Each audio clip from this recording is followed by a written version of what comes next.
ಅದನ್ನ ಎಕ್ಸ್‌ಪ್ರೆಸ್ ಮಾಡಕ್ ಆಗಲ್ಲ, ಶಾಕ್ ಅಲ್ಲಿ ಇರ್ತೀರಿ ಆದ್ರೂ ಕೂಡ. ಖಂಡಿತವಾಗ್ಲೂ ದೊಡ್ಡ ಆಘಾತ ಇದು, ಅತಿ ದೊಡ್ಡ ಆಘಾತ ಅಂತ ಹೇಳಬಹುದು.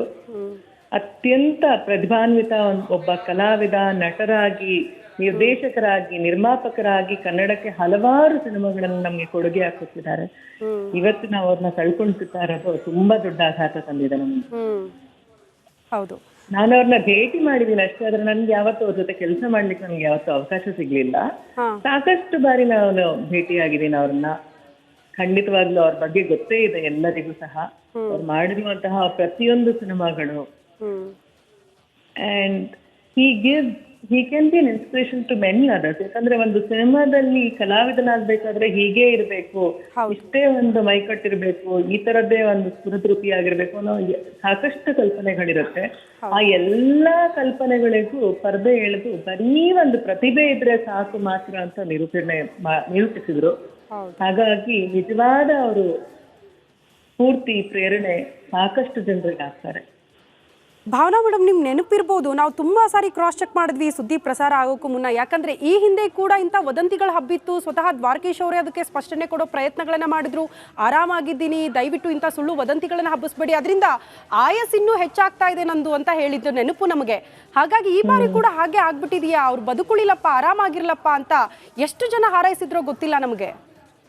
ಹೌದು, ಖಂಡಿತವಾಗ್ಲು ಕನ್ನಡದ ಒಬ್ಬ ಕಣ್ಮಣಿ, ಕನ್ನಡಕ್ಕಾಗೇ ಇರುವಂತವ್ರು ಇರುವಾಗ ಖಂಡಿತವಾಗ್ಲೂ ಯಾರ ಮನಸ್ಸು ಒಪ್ಪಲ್ಲ ಅಂತವ್ರನ್ನ ಕಳ್ಕೊಳಕ್ಕೆ ನಾವೆಲ್ಲ ಕನ್ನಡಿಗರ ಹೃದಯ ಖಂಡಿತವಾಗ್ಲೂ ಅವ್ರ ಜೊತೆ ಇರತ್ತೆ.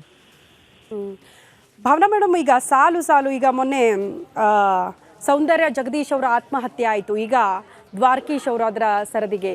ಇದು ಮೋಸ್ಟ್ಲಿ ಸ್ಯಾಂಡಲ್ವುಡ್ಗೆ ತುಂಬಲಾರದ ನಷ್ಟ ಅಂತ ಅನ್ಸುತ್ತಾ ತಮಗೆ?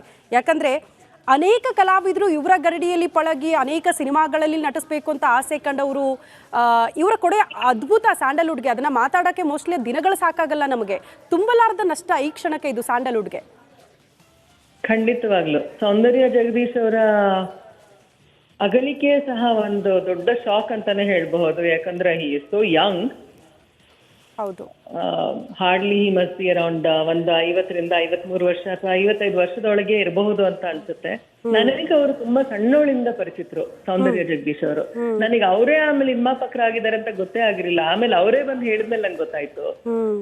ಇನ್ನೇನು ಈಗೀಗಷ್ಟೇ ಮತ್ತೆ ನಮ್ಗೆಲ್ಲ ಗೊತ್ತಾಗಿದೆ, ಇನ್ನೆಲ್ಲ ನಾವ್ ಜೊತೆ ಇರಬಹುದು ಅನ್ಸ್ಕೊಳ್ತಾ ಇರುವಾಗ್ಲೇ ಈ ತರ ಆಗಿದ್ದು ನನಗೆ ವೈಯಕ್ತಿಕವಾಗಿ ತುಂಬಾ ಒಂದು ದೊಡ್ಡ ಆಘಾತನೆ. Because I've known him for several years. ನಾನು ಪುಟ್ಟೋಳಿರುವಾಗಿಂದ ಪರಿಚಯ ಇದಾರೆ ಅವ್ರು ನನಗೆ. ನನ್ನ ಒಬ್ರು ಕಸಿನ್ ಅಂದ್ರೆ ನನ್ನ ಅಕ್ಕ ಒಬ್ರಿದ್ದಾರೆ, ಅಕ್ಕನ ಸ್ನೇಹಿತೆಯ ತಮ್ಮ ಇವರು. ಹಾಗಾಗಿ ನನ್ನ ಬಾಲ್ಯದಿಂದಲೂ ನಾನು ನೋಡ್ತಾ ಬಂದಿದ್ದೆ. ನನ್ಗಾದ್ರೆ ಮರ್ತೋಗಿತ್ತು, ನನಗೆ ಗೊತ್ತಿರ್ಲಿಲ್ಲ.